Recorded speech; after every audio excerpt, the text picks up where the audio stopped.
Сәлеметсіздер ме, тіл үйренушілер? Бұл жобада қазақ тілін базалық деңгейде үйренетін боламыз. Бүгін сіздермен өз жасымызды қазақша айтып үйренеміз.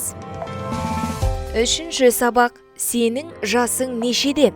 Ендеше жаңа сөздермен танысайық. Менімен қайталаңыздар.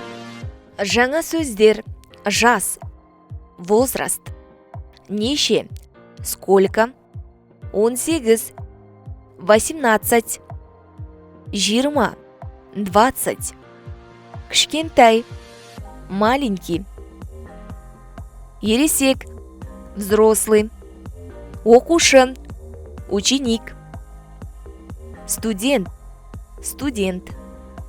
Диалогты мұқият тыңдаңыз.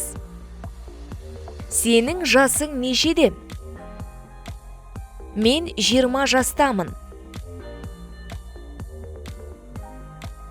Сен студентсің бе? Я, мен студентпін. Өте жақсы. Сұхбатқа қатысты тапсырманы орындайық. Көп нүктенің орнына тиісті сөзді қойыңыз. Мен жастамын. Мен 20 жастамын. Сен бе? Сен студентсің бе? Я, мен.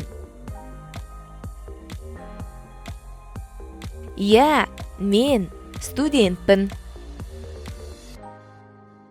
Қазақ тіліндегі сандардың атауымен танысайық. 1, 2, 3, 4, 5, 6, 7, 8, 9, 10, 20, 30, 40, 50, 60, 70, 80, 90, 100, 1000.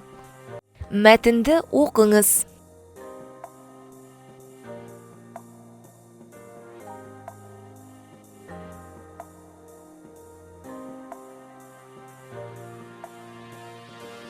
Мәтінге байланысты тапсырманы орындайық. Сөздерді сәйкестендіріңіз.